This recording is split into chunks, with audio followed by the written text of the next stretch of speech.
ইনকিলাব মঞ্চের মুখপাত্র শরীফ ওসমান হাদিকে গুলির ঘটনায় ব্যবহৃত মোটরসাইকেলটি শনাক্ত করেছে পুলিশ। রাজধানীর মোহাম্মদপুর থেকে মোটরসাইকেলটির মালিক আব্দুল মান্নানকে গ্রেফতার করা হয়েছে। ঘটনার পর থেকেই অপরাধীদের ধরতে মাঠে নামে আইনশৃঙ্খলা বাহিনী। মোটরসাইকেলে গুলি করে পালিয়ে যাওয়া দুজন সন্দেহভাজন অপরাধীর পরিচয় জানতে পেরেছে পুলিশ। ডিএমপি থেকেও জনগণের কাছে সহযোগিতা চাওয়া হয়েছে অপরাধীদের ধরতে। অন্যদিকে এভারকেয়ার হাসপাতালে চিকিৎসাধীন হচ্ছে ওসমান হাদিকে। তার অবস্থা সংকটাপন্ন বলে জানাচ্ছেন চিকিৎসকরা। রাজধানীর বিজয়নগরে একটি মসজিদে জুমার নামাজ শেষে রিকশায় যাওয়ার পথে গুলিবিদ্ধ হন ইনকিলাব মঞ্চের মুখপাত্র শরীফ ওসমান হাদি।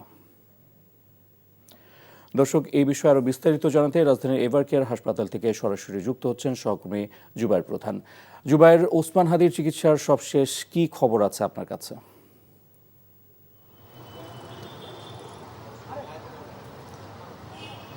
ইফতেখার, ওসমান হাদিকে কিন্তু এখনো নিবিড় পর্যবেক্ষণে রাখা হয়েছে। তিনি আশঙ্কা মুক্ত কিন্তু নন, এবং মেডিকেল বোর্ডের যে সর্বশেষ তথ্য অনুযায়ী তারা যেটি বলছেন যে তার মস্তিষ্কে আঘাত হওয়ার কারণে সেটি কিন্তু ব্যাপকভাবে ক্ষতিগ্রস্ত হয়েছে। একই সাথে তারা বলছেন তার ফুসফুসে কিন্তু সংক্রমণ দেখা দিয়েছিল, এবং সেটি কিভাবে নিয়ন্ত্রণে আনা যায় সেক্ষেত্রে কিন্তু তারা কাজ করছেন। মেডিকেল বোর্ডের সদস্য যারা রয়েছেন তাদের পক্ষ থেকে কিন্তু কাজ করা হয়েছে। আরেকটা বিষয়, এই যে হাদিকে এখানে নিবিড় পর্যবেক্ষণে রাখা হয়েছে, এবং ডাক্তাররা তারা যেটি বলছেন যে এই মস্তিষ্কে তার যেই ক্ষতিগ্রস্ত হয়েছে এটির কারণে তার এই ঢাকা মেডিকেল কলেজে ঢাকা মেডিকেল কলেজ হাসপাতালে যেটি এখানে সাথে সাথে অস্ত্রোপচার করার কারণে সূক্ষ্মভাবে সেটি হয়েছে, এবং সেটির কারণে কিন্তু তিনি তার যে কিডনি, তার যে এখনকার যে পরিস্থিতি সেটি কিডনির যে চলাচল সেটি কিন্তু স্বাভাবিক হয়েছে, গতকালকে উন্নতি হয়েছে।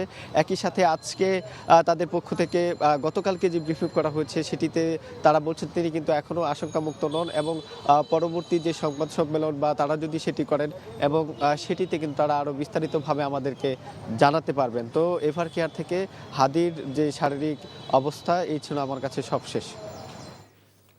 জানছিলাম ওসমান হাদির চিকিৎসার খবর।